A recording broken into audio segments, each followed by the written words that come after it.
Mesdames, Messieurs, bonjour. Vous êtes dans le Bœuf Politique sur JMTV+. Nous tournons cette émission le 30 avril 2024. J'ai le plaisir et l'honneur de recevoir un confrère, quelqu'un que j'apprécie beaucoup. Vous allez, en regardant ce sujet, comprendre pour ce qui nous lie. Il est un fervent défenseur de la cause africaine. Il s'est rendu au Togo tout récemment, au mois d'avril. S'est vu avec un visa en bonne forme, il vous le dira, s'est vu interpellé, malmené, emprisonné, humilié, expulsé. On aurait pu l'expulser dans son pays, mais non, c'est dans un pays voisin qu'on l'a expulsé. Chers téléspectateurs, mon invité est Thomas Dietrich, journaliste audiovisuel français. Bonjour Thomas. Bonjour. Comment ça va? Ça va très bien et toi? Bon, je vais te serrer la main parce que voilà, je serre la main de tous mes invités Voilà, très bien, pour vérifier leur ADN. Qu'on est vrai. Voilà, que tu es vrai. Voilà, qu'on n'est pas un hologramme comme Mélenchon, tout ça, voilà. Oh non, on va pas commencer, on va pas aller sur ce terrain-là. Éric Dupond-Moretti s'en occupe aujourd'hui à l'Assemblée nationale, donc je ne vais pas en rajouter. Alors Thomas, tu es journaliste français. Tu as passé beaucoup d'années, tu es encore jeune, un peu de ton âge? Oui, bien sûr. Tu as 34 ans? 33. 33. Donc c'est Jésus, je comprends. Oui, Alexandre le Grand. Donc tu as passé beaucoup d'années en Afrique et ton pays de prédilection en Afrique, c'est la République centrafricaine. J'ai passé beaucoup d'années, oui. Mon père était médecin humanitaire, donc j'ai passé du temps au Togo quand j'étais petit, puisqu'il travaillait au Togo. Et effectivement, après, quand j'étais plus jeune et tout ça, j'ai vécu en République centrafricaine, passé beaucoup de temps au Tchad et tout ça. Et puis voilà, j'ai un peu rayonné dans tous les pays d'Afrique, notamment quand je suis devenu journaliste. Tu es un France-africain, quoi. Bah oui, c'est-à-dire que quand on est tout petit, on comprend pas trop. Voilà, je voyais mon père avait construit des dispensaires dans la région de Fort-Gnassingbé, qui était à l'époque fils de président. Et donc effectivement, il y avait, j'étais trop petit pour le comprendre, mais il y avait déjà une sorte de mainmise du régime togolais. Mon père me racontait les répressions d'opposants qu'il voyait. C'était très dur dans les années 90 au Togo. Et puis j'arrive un peu par hasard en 2008 en République centrafricaine, et je vois un pays complètement, on a l'impression que c'est Jurassic Park, la colonisation, c'est-à-dire c'était très prégnant la France-Afrique dans d'autres pays, mais en Centrafrique c'était vraiment la quintessence, presque la caricature de ce qu'était la France-Afrique. Et puis je vois des militaires français qui font des rodéos le soir sur les avenues de Bangui, qui se comportent comme des maîtres chez eux, et pour moi qui ne sais pas trop ce qu'est être français, parce que quand on grandit en France, on sait pas trop ce que c'est Zidane, on gagne la Coupe du Monde de foot dans la fin des années 90, il n'y a même pas de danger de l'extrême droite, Jean-Marie Le Pen est vaincu au second tour, et puis là tout d'un coup on voit ces militaires français qui se comportent n'importe comment, cette mainmise de la France, et on commence à comprendre ce qu'est notre pays dans le regard des gens. Parce que la détestation ou en tout cas le sentiment contre la politique française en Afrique ne vient pas, n'est pas manipulé par les Russes, ne date pas d'il y a 5 ans. Ah, mais pardon, tu dis quelque chose, Emmanuel Macron ne va pas aimer ce que tu as dit là. Répète-le s'il te plaît. La détestation de la France en Afrique ne vient pas? De la politique française, je parle pas, il n'y a pas de sentiment anti-français en Afrique, c'est-à-dire personne n'a envie de tuer des Français par xénophobie. D'ailleurs les gens savent très bien faire la différence en général entre les citoyens français avec qui ils vivent, avec qui ils ont des relations, et la politique française. Et c'est vieux comme le monde, je veux dire, on se souvient qu'en 2004 à l'hôtel Ivoire, l'armée française a tiré sur une foule de manifestants qui n'étaient absolument pas menaçants pour eux, faisant plus d'une 50aine de morts. Il avait fallu à l'époque un reportage de Canal+, à la grande époque où Canal+ faisait encore des reportages libres et éclairés pour révéler ça. Donc ça venait effectivement, moi je voyais en Centrafrique des gens qui comprenaient pas pourquoi chez eux il y avait des gens qui venaient de l'étranger et qui se comportaient encore comme des colons, comme des maîtres.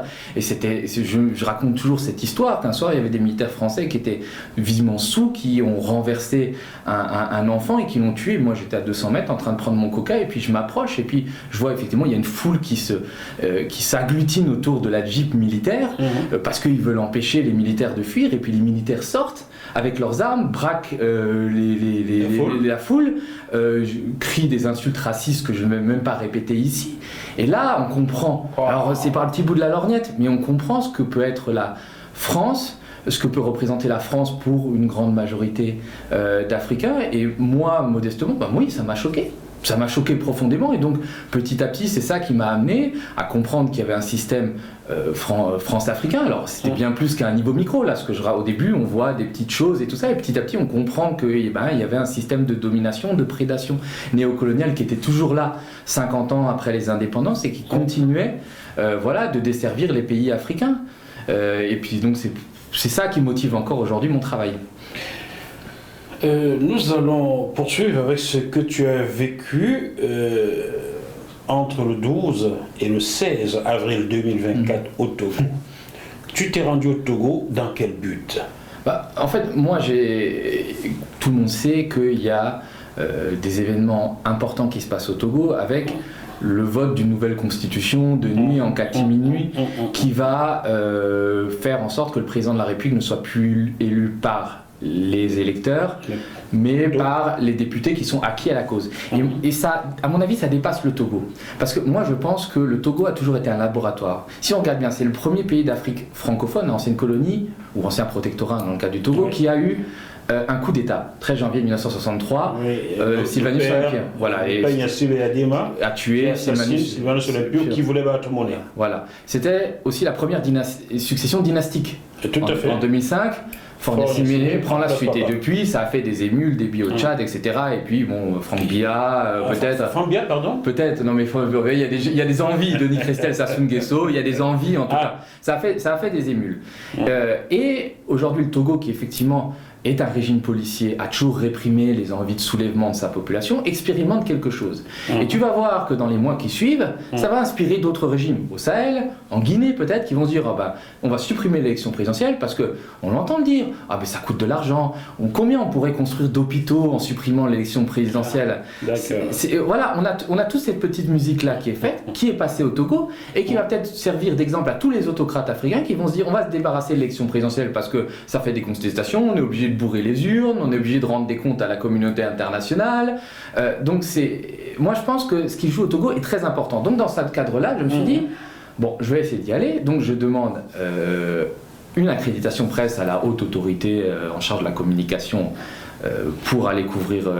Tu la demandes en étant sur le sol français ou sur le sol français? Sur le sol français. Je demande sur le sol français et je leur dis, je veux faire deux choses, je veux couvrir la révision de la Constitution et les élections législatives. Et à ce moment-là, la date des élections vient d'être repoussée, donc ils me répondent, vous ne couvrirez pas, on ne délève pas d'accréditation pour la révision de la Constitution, en gros, on vous empêche d'aller couvrir les manifestations, puisqu'il y avait des manifestations qui étaient organisées contre cette révision et qui ont été interdites par le pouvoir.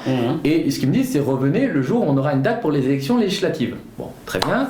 Donc j'apprends que les élections législatives sont reprogrammées au 29 avril. Et il se trouve qu'entre-temps, j'ai eu un visa. Visa qui était, contrairement à ce qu'on a raconté après, basé sur ma qualité de journaliste.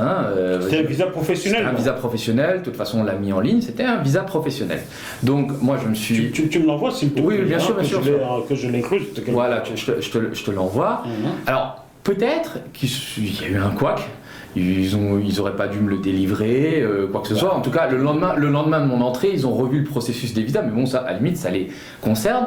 Moi, je suis rentré, je suis allé voir des sources au Bénin, et donc je suis rentré par la frontière béninoise, bénino-togolaise. Ils m'ont mis un tampon, merci monsieur, et puis vous allez vous présenter à l'immigration et à la HAC dès que possible, ce que j'ai fait d'ailleurs le matin de mon arrestation. J'étais tellement un fugitif et un délinquant, comme on l'a raconté, que je suis allé voir le président de la haute autorité pour lui dire bonjour monsieur. En effet, on t'entend dans cette vidéo que tu as publiée sur X. Voilà, on l'entend. Bon, effectivement, et je leur dis écoutez, j'aimerais bien l'accréditation puisque vous avez dit que je pourrais en avoir une fois que la date des élections législatives serait refixée. Je sors de la HAC, je n'ai pas fait 5 minutes, j'ai passé 2 coups de fil sur le trottoir d'un fac, hop, on m'a embarqué. On t'a embarqué? Ah oui, là, ils sont arrivés. C'est la police, la police. Bon, alors, ils sont pas présentés. Ils m'ont jeté, c'était des gens en uniforme, qui m'ont jeté dans le véhicule, qui étaient pour certains cagoulés, armés, tout ça. Bon, c'était pas très très sympathique. Dis donc, tu étais devenu un terroriste, quoi. Oui, après, moi, un journaliste qui n'a que son stylo est confondu à un terroriste. Oui, je ne veux pas faire de la victimisation, je ne veux pas jouer le Calimero, parce que je sais que les journalistes togolais subissent 10 fois plus que ce que moi j'ai vécu. Mais j'ai pu voir par le petit bout de la lorgnette combien ce régime-là pouvait être brutal et réprimer toute velléité de contestation. Donc on m'a amené à la BRI, qui est la brigade de recherche et d'investigation. Là, on amène les journalistes, là, on a amené Ferdinand Haïté, là, on a amené le directeur de publication de la Dépêche qui avait 71 ans, là, il y a quelques semaines. Donc, ils ont l'habitude, visiblement, de traiter les journalistes. On m'a mis en cellule, on m'a humilié, tout ça. Humilié, c'est-à-dire bon, c'est pas très très important, mais c'est-à-dire, on m'a dit, oui, t'as insulté notre président. Effectivement, on a insulté ou pas? Alors, c'est pas insulter que de dire que quelqu'un est un dictateur, c'est-à-dire qu'à un moment, c'est pas une insulte. Quand qu'on réprime les soulèvements populaires, qu'on truque les élections, enfin voilà, et tout ça est sourcé par des choses, c'est pas des choses qu'on invente et c'est pas de la calomnie gratuite. Bon, il y a une volonté de faire payer les choses et bon. Ensuite, on parle des vidéos que j'ai faites contre le président. Enfin voilà, tout ça, c'était assez lunaire. Et le lendemain, en fait, le lendemain matin, donc j'étais arrêté le lundi, je reviens le mardi. Ils me disent vous êtes entré illégalement sur le territoire. Je dis ah tiens, c'est intéressant comme truc. Mais j'avais un tampon, j'avais un visa. Ah mais on l'a annulé le visa. Ils me tendent mon passeport avec le tampon annulé. Oui, mais il y a un visa, vous venez de l'annuler. Voilà, vous menez. Je suis pas entré illégalement. C'est-à-dire comment j'aurais pu avoir ce coup de tampon là et pourquoi vous aurez été obligé de m'être annulé. Enfin, c'était kafkaïen. Et à partir de là, l'audition a commencé à 8h, ça s'est terminé à 9h30. Je me suis retrouvé devant chez le procureur qui avait qu'une envie, c'était de trouver une salle libre. Enfin, son problème, c'est de trouver une salle libre pour me juger. Et comme il n'y avait pas de salle libre au tribunal correctionnel, il a fait vider une salle du tribunal du commerce. Ils ont fait suspendre une audience au mec qui devait régler un problème. C'est important, toi. Hein, je ne sais pas si je suis important. Et donc, j'étais jugé en 30 minutes. C'était un procès stalinien version Wish. Et puis, on m'a condamné à 6 mois de prison. Ils ferme sursis. Bah non, ils voulaient vivement me sortir le plus vite possible. Et bon, c'était un procès, des pipés. J'ai même pas eu le droit. Ils m'ont dit bon, le dernier mot. T'avais un avocat ou pas? Ouais, j'avais un avocat. Un avocat commis d'office? Non, c'était un avocat qui était là qu'on avait réussi à m'envoyer. Et puis un avocat togolais. Ouais, un avocat togolais. S'il te défendait bien peut-être. Oh, oui, non, bon, après il m'a défendu, il a fait ce qu'il a pu. C'était effectivement, les dés étaient joués, je pense que même les juges, on leur avait dit, bon, de toute façon il faut le condamner. J'étais jugé dans ce qu'on appelle une procédure sommaire. C'est le vrai nom de la procédure, ça s'appelle procédure sommaire. Qui signifie quoi? Bah, une sorte de comparution immédiate. Avec le procureur qui a lu sur son téléphone une note des services. Sur son téléphone, il prend son téléphone. Oui, il lit une note des services togolais. Disant que je suis rentré illégalement, j'ai dit mais l'avocat dit très justement mais monsieur mais versez cette pièce au dossier. Ah non on peut pas la verser parce que c'est un document Word. Donc on la versera pas et puis de toute façon on n'a pas le temps, on doit délibérer. Effectivement, le jugement a dû commencer à 11h, à 11h30 c'était plié. À midi j'étais sorti du tribunal, sans d'ailleurs copie du jugement ni copie de l'arrêté d'expulsion. On m'a remis à la frontière béninoise, on m'a dit au revoir. Et ça s'est terminé comme ça. Donc moi j'ai eu de la chance, c'est-à-dire je sais que j'ai passé que quelques heures, une trentaine d'heures dans les geôles togolaises parce que j'avais ma nationalité qui me couvrait, mais j'ai pu voir quand même ce régime à quel point il était oppressif. Alors, on t'a jugé parce que tu aurais insulté ou méprisé le président togolais. J'aimerais que M. Faure Gnassingbé jette Angela Merkel en prison, car je vais la raconter ici. Nous sommes samedi 8 décembre 2007 au sommet des chefs d'État européens et africains à Lisbonne. Je suis présent.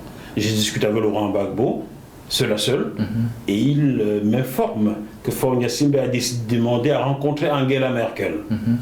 Et il m'indique que la pièce où Angela Merkel va recevoir Faure Gnassingbé. Je m'y introduis, elle est vide, j'ai m'y introduit, j'y reste. Quand le protocole de Faure Gnassingbé arrive avec lui, il pense que je fais partie du protocole de Merkel. On me serre la main, je serre la main à Faure Gnassingbé à tout son protocole et j'attends avec ma caméra. Lorsqu'Angela Merkel arrive, elle dit bonjour, on m'a dit que quelqu'un veut me voir ici. Elle s'exprime très bien en français, Merkel. Hein. Et le protocole qui se précipite, c'est son Excellence, Monsieur le Président.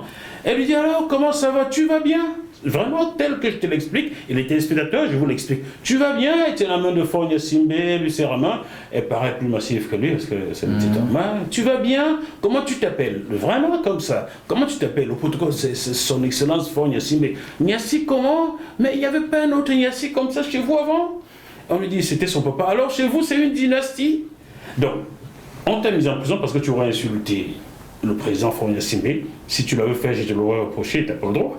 Mais cette attitude d'Angela Merkel, quand est-ce que Faure Gnassingbé jette Angela Merkel en prison? Oui, il y a de toute façon toujours eu un paternalisme des dirigeants européens envers les dirigeants africains qui considéraient comme voilà, des sortes de vassaux et qu'on pouvait... ou des sortes, parce qu'il y en a eu beaucoup aussi, des caporaux-chefs de la Légion étrangère qu'on pouvait manipuler, utiliser, jeter. Yassine Yadema était déjà dans l'armée française. C'était un tortionnaire en Indochine et en Algérie, effectivement. Pour le compte de l'armée française. Pour le compte de l'armée française. Il s'est distingué par des pratiques pas très catholiques quand il est rentré au Togo. C'est sûr que c'était pas forcément un exemple à suivre. Le fils est plus malin, présente mieux à l'international, quand même tire son épingle du jeu. C'est-à-dire, c'est un peu il a pris la place c'est le médiateur. Il a pris la place qu'avait Blaise Compaoré avant sa destitution en 2014. Ce qui fait qu'il est protégé des deux camps. D'un côté, il est encore avec les vieilles alliances dans le camp plutôt, ce que je dirais, pro-français, avec Alassane Ouattara, etc. Et de l'autre côté, il s'entend très bien avec les juntes du Sahel, notamment Assimi Goïta. Et on se souvient que quand 4 agents de la DGSE ont été arrêtés au Burkina Faso, c'est le Togo qui a joué la médiation entre la France et le capitaine Ibrahim Traoré pour trouver une issue à ce problème. Donc évidemment, le Togo veut fâcher personne. C'est très intéressant parce que c'est le prototype peut-être le plus abouti de ce qu'est le nouveau dirigeant africain qui sait très bien tirer les ficelles, contrairement à ce que, par exemple, Angela Merkel ou d'autres croyaient, c'est-à-dire que c'était des pantins qu'on pouvait manipuler à loisir. Ils ont très bien compris la nouvelle donne. C'est-à-dire qu'ils savent très bien utiliser du chantage pour obtenir ce qu'ils veulent. C'est-à-dire que, par exemple, Mamad Déby fait ça au Tchad en ce moment, en allant voir Poutine pour essayer d'avoir plus des Français. Évidemment, les Français qui sont de plus en plus faibles en Afrique rappliquent en proclamant leur admiration pour le président Déby et refusent de condamner la mort de Yaya Dillo. Même Faustin Archange Touadéra, le président centrafricain, était très malin à un moment. C'est-à-dire, pour tirer plus des Russes, il a commencé à signer des accords pour faire venir des mercenaires américains, en passant par Alexandre Benalla. Et ces mercenaires américains sont... Alexandre Benalla. Oui, c'était sorti par Jeune Afrique. Mais Alexandre Benalla, effectivement, a été intermédiaire pour faire venir une société qui s'appelle Bancroft. Sauf que ces mercenaires américains ne sont jamais venus. Et peut-être que... d'après mes sources, Touadéra en a profité pour avoir encore plus les Russes. Donc les présidents savent très bien jouer de cette nouvelle force. Ils sont plus pieds et poings liés à une ancienne puissance coloniale, comme c'était pendant des décennies et des décennies vis-à-vis de la France. Ils savent très bien jouer de ça. Et évidemment, nous, Français, on tombe dans le panneau. On n'ose plus rien dire contre des dirigeants africains de peur qu'ils aillent dans les bras d'autres puissances. C'est ce que j'ai demandé. Quelle a été l'attitude du consulat de France à Lomé ? Moi, j'ai pas eu de lien direct. J'ai eu seulement l'ambassadeur via l'avocat le matin de mon jugement que j'ai eu. Il m'a demandé si j'étais maltraité et là j'étais en face de l'officier de police judiciaire. Je lui ai dit pas depuis hier après-midi, mais je suis en détention depuis hier matin, ce qui était une manière sibylline de lui dire que effectivement hier matin ça s'était pas forcément très bien passé. Et puis ça a raccroché. Il y a eu quand même aucun émissaire de l'ambassade. Non, je n'ai eu aucune visite consulaire.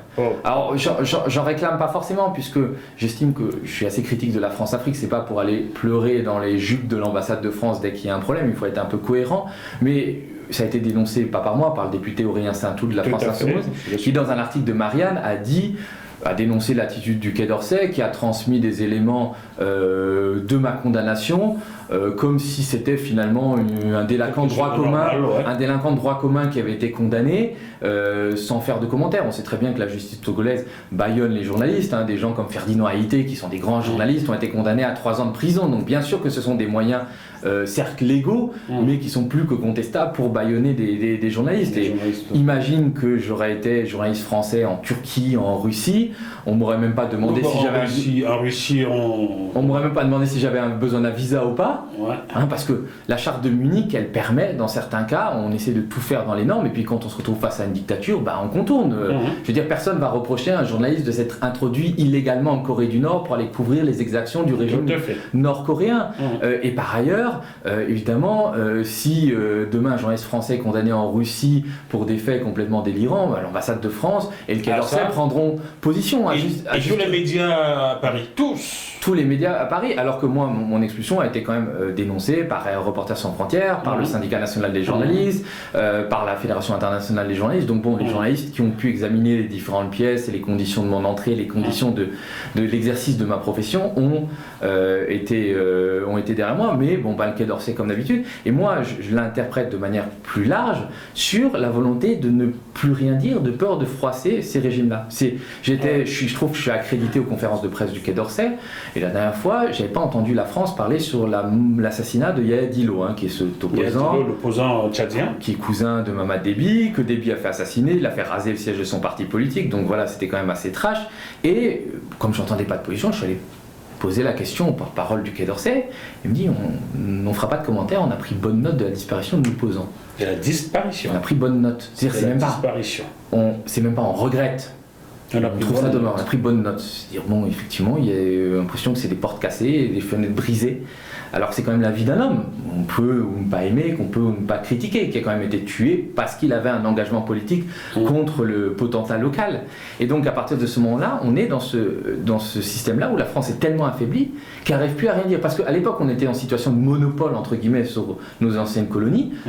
On pouvait se permettre de temps en temps de rappeler à l'ordre en disant, bon, les gars, vous y allez un peu trop fort, libérez tel opposant. On pouvait avoir une marge de manœuvre. Là, on n'a plus aucune. Comme Macron l'a dit pour Maurice Kamto du Cameroun. Oui, ou comme il s'était permis de dire, par exemple, pour Fornia Simbé, au début en 2018 de mémoire, en disant est-ce que j'ai reçu Fornia Simbé à l'Elysée. Finalement, il a fini par le recevoir à plusieurs reprises. Donc, aujourd'hui, on a perdu ça. Et au lieu de dire, on garde nos valeurs, on met nos principes en étendard, non, on s'abaisse jusqu'au bout pour essayer de garder les miettes qu'on finira de toute façon par perdre. C'était très symptomatique de ce qui s'est passé au Tchad ces derniers mois. C'est-à-dire le Tchad s'est rapproché de la Russie. Mais ça a été bien avant la visite de Mamad Kaka chez Vladimir Poutine en Russie. Ça c'était quelques mois avant. Parce qu'il faut se souvenir qu'à un moment, Mamad Déby a des problèmes avec ces rebelles qui sont tchadiens, mais qui sont au sud de la Libye, qui trouvent refuge au sud de la Libye. Dans le nord du pays. Et le sud de la Libye est contrôlé par le maréchal Haftar, qui est soutenu par les Russes et notamment par les Wagner ou ex-Wagner. Et donc Mamad Déby veut se débarrasser de ces rebelles qui sont en territoire libyen. Il demande au maréchal Haftar, qui au départ refuse de les chasser, et finalement c'est le vice-ministre de la Défense russe qui fait l'intermédiaire et qui fait en sorte que le maréchal Haftar est un peu affaibli. C'est son fils qui s'appelle Saddam Haftar, envoie des parachutistes sur les rebelles tchadiens qui sont en Libye et puis les chasse aux confins dans une zone où ils représentent plus de menaces pour le régime de N'Djamena. Donc finalement la Russie a rendu un service au Tchad.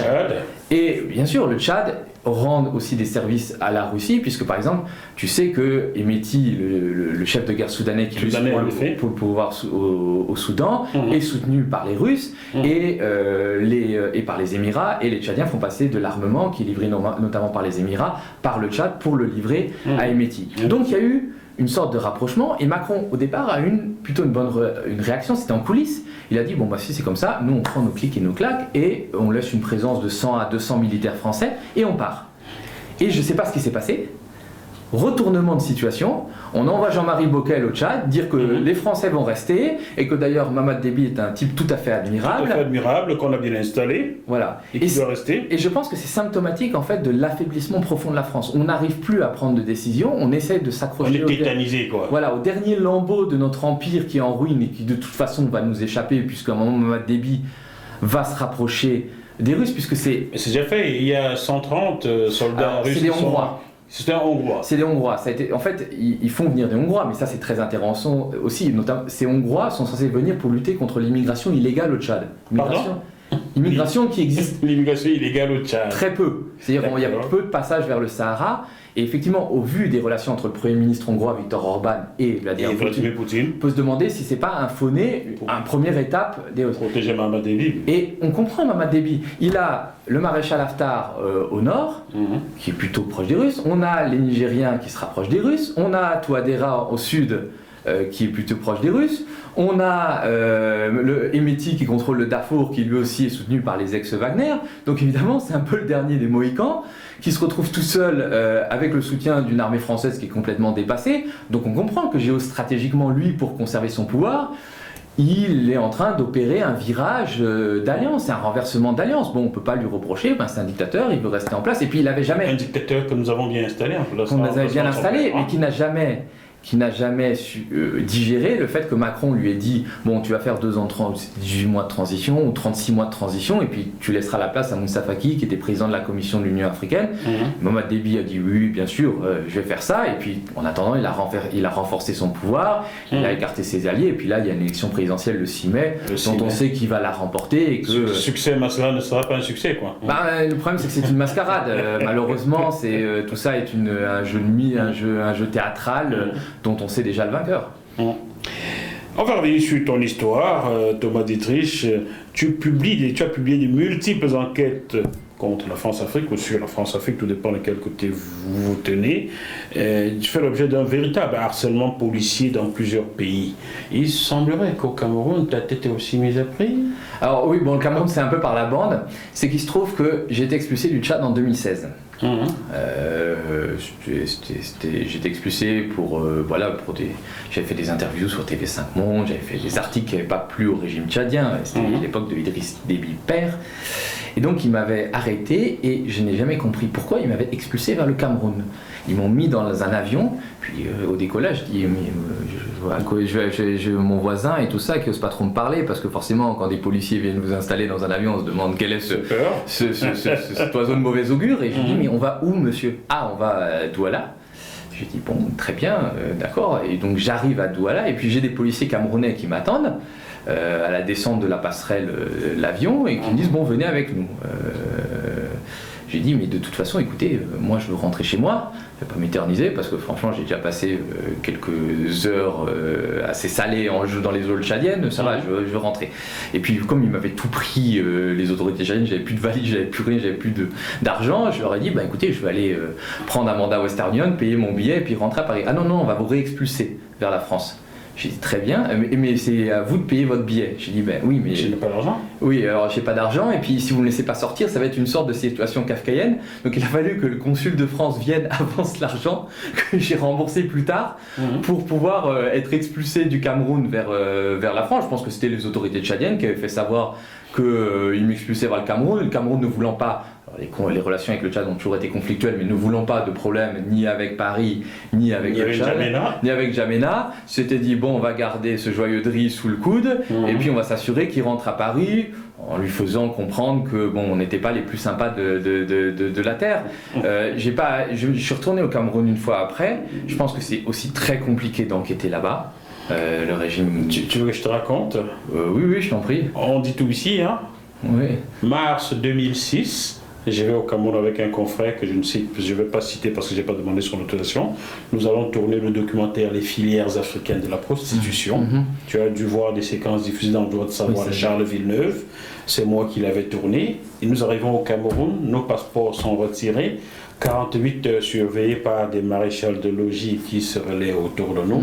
Nous avons eu beaucoup de mal à faire sortir les bandes du Cameroun. Heureusement, nous avons été un peu plus malins. Et à l'aéroport, on a fouillé les valises et on nous a fait comprendre que nous avons encore des familles au Cameroun. Donc voilà comment, depuis 18 ans, depuis mars 2006, je n'ai plus jamais tourné au Cameroun. Tu comprends? Oui, mais de toute façon, c'est ces vieux régimes, comme le Togo, comme le Cameroun, comme le Congo-Brazza, comme le Tchad, qui sont installés depuis longtemps, qui ont des très bons services de renseignement aidés par des puissances étrangères. Au Cameroun, on sait très bien qu'il y a les Israéliens qui gravitent autour de bon, je sais pas, les amis de Netanyahou. Ça sera pas un scoop de dire ça. C'est pareil au Tchad, c'est pareil au Togo. On a utilisé longtemps Pegasus et aujourd'hui on utilise d'autres systèmes. C'est vrai qu'on sait très bien, les dictateurs africains savent très bien se rapprocher de qui de droit pour surveiller leur population et réprimer. Effectivement, plus un régime est vieux, plus il arrive à contrôler sa population et des fois susciter un sentiment malheureusement de résignation où les gens ne voient plus, l'horizon est bouché. C'est pour ça qu'on a souvent fait la comparaison entre le Sénégal et le Togo. Mais moi j'étais au Sénégal là, au moment où Macky Sall a repoussé l'élection présidentielle et j'étais au Togo dans ce laps de temps. Le Sénégal, les gens se battent pour conserver ce qu'ils connaissent. C'est-à-dire, effectivement, le régime de Macky Sall a tourné kazakh dans les dernières années de son règne, mais quoi qu'il en soit, tout le monde, ou 90% de la population sénégalaise, connaît la démocratie, sait ce que c'est de pouvoir s'exprimer librement. Voilà. Au Togo, les gens sont censés se battre pour ce qu'ils n'ont jamais eu. Parce que personne ne se souvient de la période de Sylvanus Olympio de 1960 à 1963.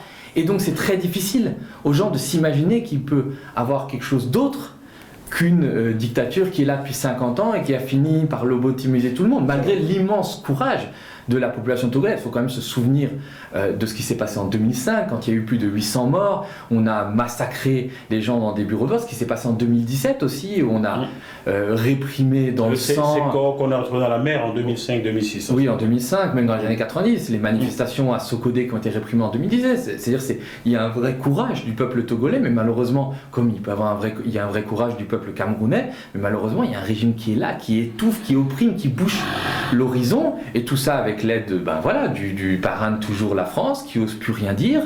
Tu vois au Cameroun comment Emmanuel Macron, on parlait du chantage, comment Paul Biya a très bien su faire chanter, on commence à se rapprocher des Russes, et puis hop, Macron est arrivé à l'été 2022, a serré la paluche à Franck. Voilà. Et ensuite a nommé un général d'armée à la tête de la diplomatie française en Yaoundé. Qu'est-ce qui se prépare là, à ton avis? Thierry Marchand. Ça, de toute façon, c'est l'évolution de la politique française en Afrique, et c'est une des raisons de l'échec de la politique française en Afrique ces dernières années. En 2012, même sur la fin de Nicolas Sarkozy, il y a une inflexion. C'est-à-dire que la politique africaine n'est plus décidée à l'Élysée ou au Quai d'Orsay, elle est décidée par les militaires. Ça commence avec Benoît Puga, qui est chef d'état-major particulier de Nicolas Sarkozy puis de François Hollande, qui monte des opérations comme celle en Côte d'Ivoire en 2011, comme la Libye, comme la Centrafrique, des opérations qui sont datées, parce que lui c'est quelqu'un qui est un vieux de la vieille, il a sauté sur Kolwezi, il se souvient comment c'était la Centrafrique de l'époque de Bokassa, sauf que l'Afrique a changé. Et forcément les militaires français qui ont été envoyés en Centrafrique n'étaient plus confrontés aux mêmes réalités que les militaires qui étaient en 1979. Ils étaient confrontés à d'autres problématiques, d'autres degrés de violence, d'autres implications d'État. Et à partir de 2012, on a effectivement Jean-Yves Le Drian qui arrive au ministère de la Défense, avec son directeur de cabinet Cédric Lewandowski, qui vont petit à petit s'accaparer de la politique française en Afrique, en défendant le lobby des armes, parce que Jean-Yves Le Drian vient de Lorient, qui est une ville avec les chantiers navals, l'armement, tout ça, c'est quelque chose de très prégnant. Et petit à petit, ils vont récupérer cette politique-là, qui est quand même biberonnée à l'extrême droite, où les généraux français considèrent que l'Afrique, c'est encore la mission Voulet Chanoine. Voilà, on lit les ouvrages de Lugan, de Focard, enfin, voilà, des Lécuyer. C'est-à-dire on regrette la bonne époque de l'Empire français. Et donc, on va construire toute une politique de lutte contre le terrorisme au Sahel, notamment, qui va être basée sur la grosse Bertha et pas du tout sur le problème fondamental qui est le développement, ou en tout cas l'absence de développement, qui fait en sorte que des gens se jettent par misère, par désespoir dans les bras des terroristes, du fait qu'ils sont dans des régions oubliées où il n'y a ni route, ni hôpitaux, ni école, où les présidents ne viennent jamais parce qu'ils dorment dans leur palais, où ils vont prendre leur whisky dans les palaces parisiens. Et donc ça, et même en interne, dans la diplomatie française, il y a des gens qui à un moment ont dit mais vous faites fausse route. On se souvient notamment de Evelyne Décor, qui était ambassadrice au Tchad, et puis ambassadrice de France au Mali, qui à un moment s'est opposée à la doctrine des militaires français au Mali en disant on va dans le mur, on ne pourra pas régler ça seulement avec des armes, il va falloir faire autrement, et peut-être il va falloir inciter Ibrahim Boubacar Keïta à être autre chose qu'un roi fainéant et à développer son pays. Et qu'est-ce qui est arrivé à Evelyne Décor? On l'a rappelé avant le terme de son mandat, parce qu'en général c'est pas dit, mais c'est 3 ans d'ambassadeur, et on l'a envoyé comme vice-gouverneur des terres australes aux îles Kerguelen, là où il y a des pingouins, qui était une sorte de... Ah bon? Ça s'amuse bien là-bas. Alors elle était à la Réunion, elle était basée à la Réunion, heureusement elle n'était pas allée avec les pingouins des îles Kerguelen, mais ça montre bien à quel point on a donné en fait la politique africaine aux uniformes, aux bérets, et on a oublié les costumes 3 pièces du Quai d'Orsay. On a complètement déshabillé le Quai d'Orsay pour donner ça aux militaires, et ce qui a fait que toute la politique française a été un échec avec des gens qui étaient des va-t-en-guerre. Et tu le vois cet été avec quand même le paroxysme. À un moment, Emmanuel Macron est à Nouméa, Mohamed Bazoum se fait renverser, et Macron dit on va aller On va aller taper. On va aller taper, on va envoyer des commandos. On va aller commander taper ces militaires, les virer. Des commandos français comme à l'époque de Bokassa. Mais il faut se rendre compte il faut être complètement déconnecté pour faire ça. Qui est-ce qui conseille Macron? Et c'est finalement Mohamed Bazoum qui, croyant pouvoir être rétabli, pouvoir gérer les choses de manière pacifique et par la négociation, a refusé. Mais Emmanuel Macron était prêt à donner l'ordre. Les soldats français étaient positionnés à 300 mètres du palais présidentiel et ça allait avoir des conséquences très graves. Très grave, ouais. Puisque tu imagines peut-être que la population légitimement se sentant attaquée dans sa souveraineté par un corps expéditionnaire colonial allait se venger sur des Français. Bien sûr que la population nigériane sait très bien faire le distinguo, mais on n'était pas à l'abri évidemment d'une montée de violence, de choses absolument très graves. Et il faut saluer quand même comme on dit, la maturité quand même des populations du Sahel qui savent, moi, dans l'ensemble, faire la différence entre les Français et la politique française. Ce que nous, on ne sait pas forcément faire, quand on voit les Syriens et... Oh, si tu savais, tu le sais d'ailleurs, puisque tu côtoies fortement la communauté africaine à Paris. Si je te disais que je suis journaliste français formé en France, j'ai tourné des documentaires comme ceux que je viens de citer, j'ai été parmi les premiers sur Direct 8, qui est C8 maintenant, j'ai ouvert la chaîne Vox Africa. Oui. Je suis le premier journaliste de Vox Africa. Si je te disais qu'en 19 ans de carrière, je n'ai jamais obtenu un entretien d'embauche spontané sur une chaîne de télévision française, est-ce que tu me croirais?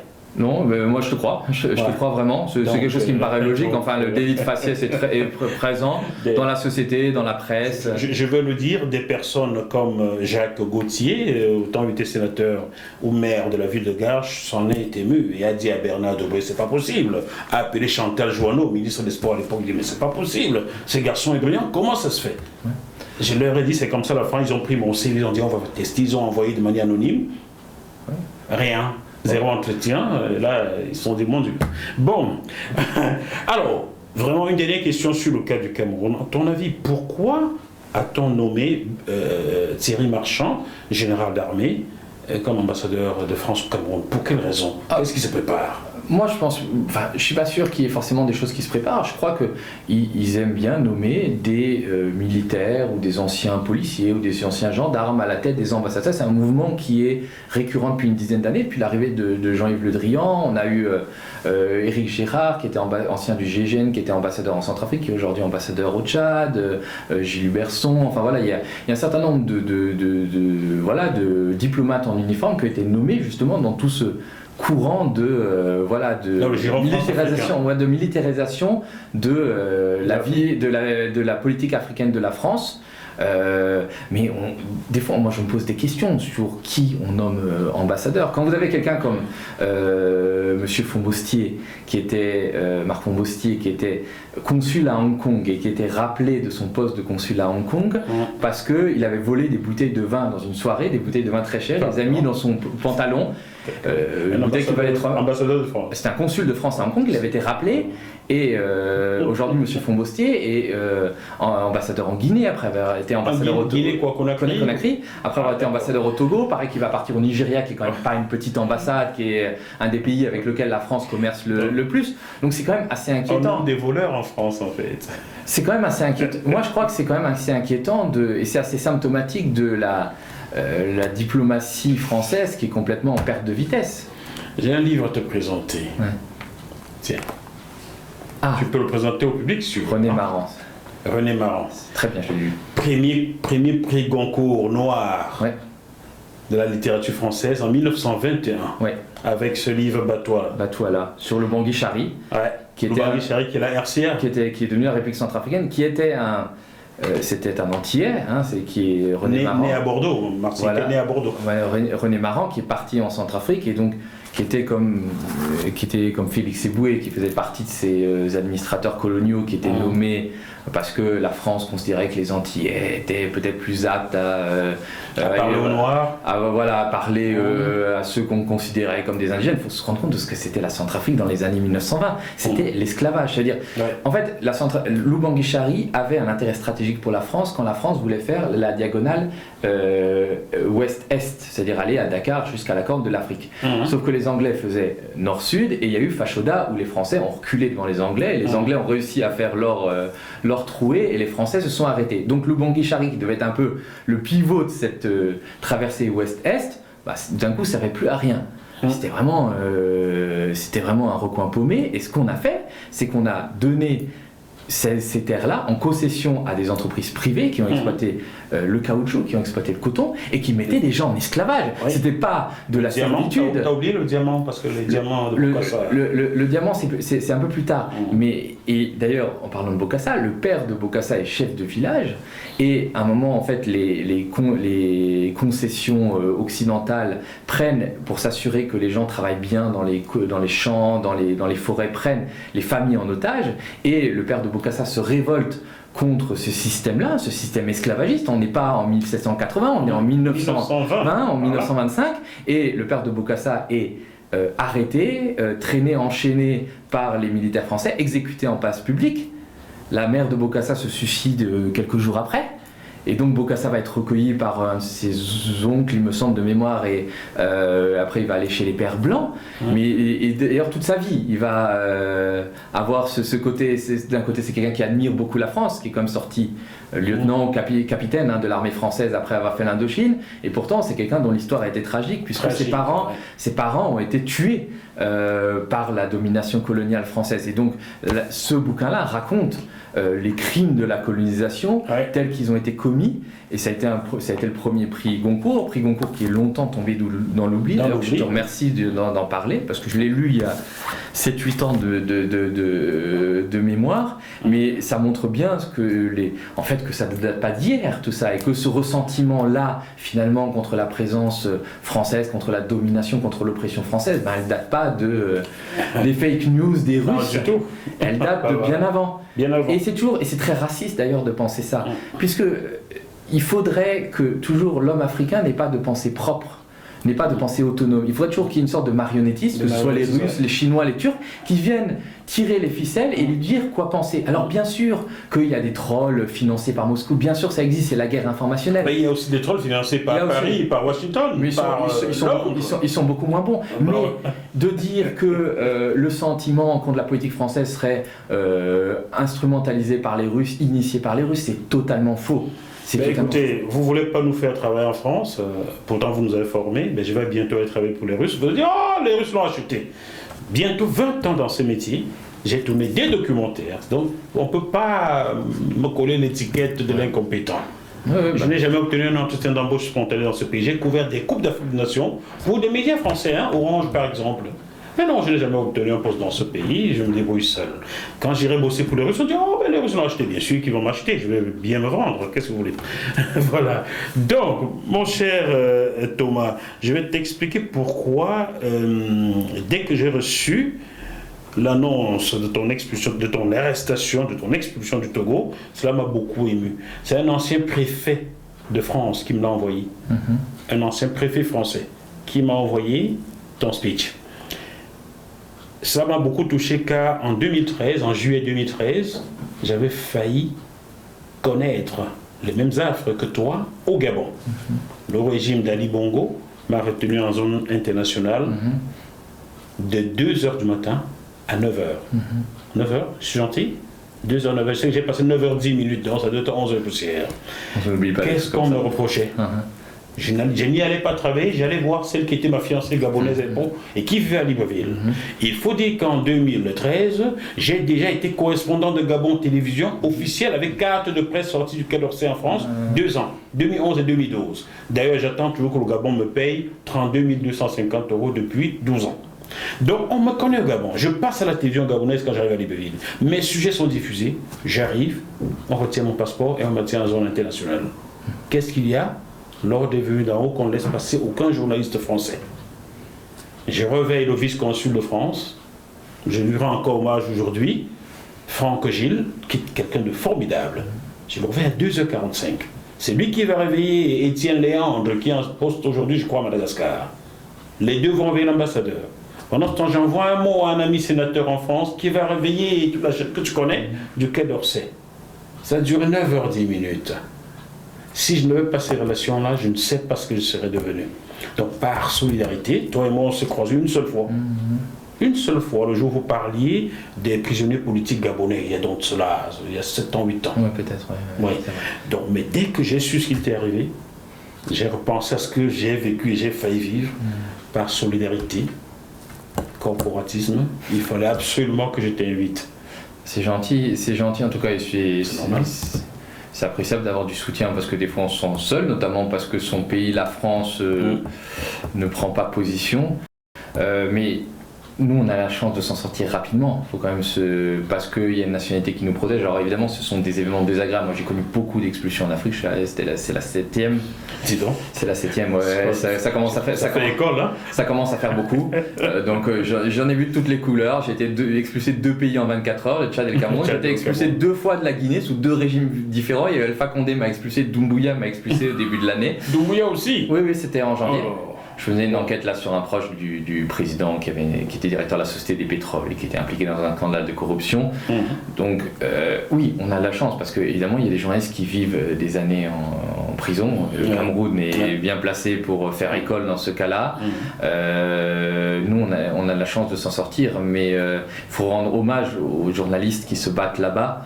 Avec des conditions précaires, avec des menaces, avec des emprisonnements, avec des empoisonnements parfois, enfin des choses très étranges parce qu'on peut affronter aussi, plus les régimes sont policiers, plus les régimes sont vicieux, hein, et ce régime-là gabonais était, je pense, particulièrement vicieux. Très vicieux. Hein. Très vicieux. Le régime Bongo était très vicieux. Hein. Très vicieux, c'est-à-dire avait une façade, Ali Bongo, comme ça, il paraissait tout bonhomme, tout sympa, tout souriant, tout rondelet. C'était autre chose en réalité, et on s'en sort, heureusement, avec l'appui de certains diplomates qui ont encore le sens de leur métier, et qui, quels que soient les désaccords, on peut être en désaccord avec mes positions ou les positions de tel ou tel journaliste, mais à partir du moment où un journaliste est en danger, quelles que soient les opinions qu'il a exprimées dans le cadre de son métier, on essaie de le sortir de là. On ne peut pas mettre une équivalence entre un État autoritaire, avec qui tue des gens, qui emprisonne des journalistes, et un journaliste, quelles que soient ses positions,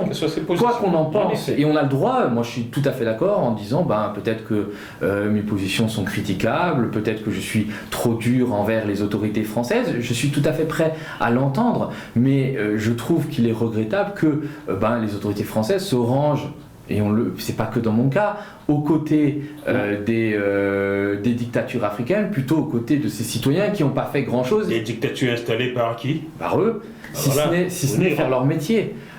Donc ça pose un vrai problème.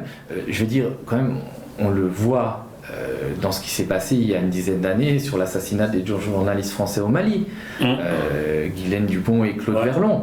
Il y a eu des sujets qui ont été faits par des médias très sérieux, je parle de l'envoyé spécial, qui ont évoqué la piste d'un règlement de compte provoqué par le fait qu'une partie de la rançon qui était destinée aux otages d'Arlit, donc aux otages d'Areva, pris en otage par les djihadistes, aurait été détournée par des réseaux français, des réseaux liés à la DGSE.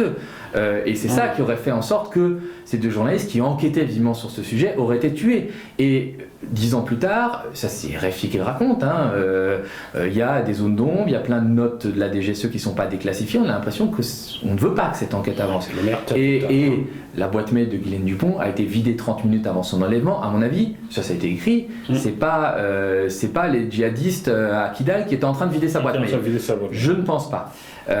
Donc ça montre bien que dans certains cas, la France peut choisir son camp, celle des dictateurs, celle des réseaux france-africains qui continuent à exister, et on est dans une période dangereuse. C'est ce que Gramsci parlait, il disait l'ancien monde se meurt, le nouveau tarde à apparaître, et c'est dans cet entre-deux-mondes que surgissent les monstres. On est vraiment dans l'entre-deux-mondes, on est dans la fin de la France-Afrique, ça va finir, dans 5 ans il ne restera plus rien, mais il reste ces derniers diplomates véreux, ces derniers militaires encore biberonnés au rêve d'empire, Macron qui s'accroche à une vision complètement biaisée. Complètement biaisée et dépassée. Voilà, et quoi qu'on en dise, à l'époque de Foccart était un salaud absolu, bien sûr qu'il a inventé un système qui a permis la continuation de la domination néocoloniale, mais il connaissait son pays, et il avait un réseau de diplomates qui connaissaient. Je suis plus sûr aujourd'hui qu'on ait un réseau de diplomates qui connaissent quoi que ce soit. Tu le dis, avant toi, l'ancien conseiller technique de Max Gallo, qui était porte-parole du gouvernement Mouroua, je crois que tu étais encore gamin. J'étais pas né, je crois. Bernard Braga, qui a été aussi maire de Couronne, qui a installé Emmanuel Valls à Évry. C'est mon collaborateur et mon ami, il était sur cette chaise et déclarait il y a quelques années qu'aujourd'hui les multinationales françaises connaissent mieux l'Afrique que les hommes politiques français. C'est vrai, et encore, bon, les multinationales françaises perdent du terrain, c'est-à-dire Bolloré a vendu ses ports, alors il va lui rester Canal+, il va lui rester encore des choses, il est pas... Canal+, qui est dangereux pour l'Afrique d'ailleurs. Qui est dangereux, bien sûr, c'est très dangereux. C'est un outil de domination quand on voit que... Attention. Ça, c'est quelque chose de très important, et puis les ports ont été revendus à qui? À MSC, qui est un armateur italo-suisse, mais par famille, qui est lié à Alexis Kohler. Alexis Kohler. Bien sûr, le secrétaire général. J'ai parlé de ces affaires ici il y a 2 semaines, le 13 avril dernier avec M. Sangha-Nyamding que je recevais. Il paraîtrait qu'il a demandé à M. Sangha-Nyamding de quoi je parlais. M. Sangha-Nyamding m'a dit de quoi tu parlais. Oui, il a eu, je crois qu'il était mis en examen, non? Oui, il est toujours d'ailleurs mis en examen. Il est toujours d'ailleurs. Pourquoi il s'en est étonné alors? C'est considéré comme le vice-président, même si maintenant il est toujours secrétaire général à la présidence, même s'il a de moins bonne relation avec Macron que pendant le premier quinquennat. Bon, il y a une domination qui continue à exister. Au Sénégal, c'est quand même 3 milliards d'euros par an de chiffre d'affaires pour les entreprises françaises. Qui ne payaient pas d'impôts sur place. Alors, elles payaient des impôts sur place, mais toujours il y a des mécanismes d'optimisation fiscale. Il y a beaucoup de choses qui rentrent en jeu. Évidemment, Auchan, Total dans les distributions de carburant, Decathlon, etc., Eiffage. Souvent, c'est des projets. Il y a des choses qu'on dénonce pas. C'est-à-dire, on a par exemple un mécanisme de domination qui s'appelle le contrat de désendettement et de développement. C'est-à-dire, en gros, un État comme la Côte d'Ivoire est endetté vis-à-vis de la France. Donc, il rembourse une échéance de prêt. Et cette échéance de prêt va être convertie en dons. Donc, sur le papier, c'est plutôt cool. C'est plutôt cool. Mais sauf que ces dons, ils sont fléchés. Et ils viennent financer des projets qui sont portés par des entreprises françaises et qui, des fois, ne servent pas tant aux populations qu'à engraisser les entreprises françaises. Un exemple, le TER à Dakar qui a coûté 1 milliard d'euros et qui a fait bosser Eiffage, la filiale de la SNCF, etc., et qui n'est pas une réussite et qui est même considéré comme un éléphant blanc. Le projet du métro d'Abidjan qui est porté par Bouygues, tout ça, ça passe en C2D.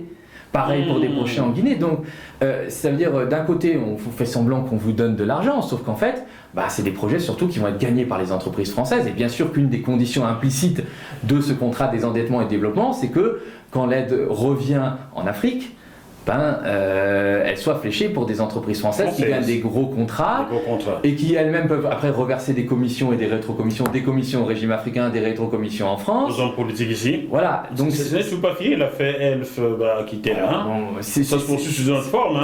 Ça continue, c'est-à-dire que ce système-là est en train de finir, mais ça continue. D'ailleurs, si on regarde bien, la France est un des pays de l'OCDE avec le Japon et la Corée du Sud qui donne le moins en termes d'aide au développement. C'est-à-dire les Suédois donnent 70-75% de leur aide au développement. La France fait 55% de prêts.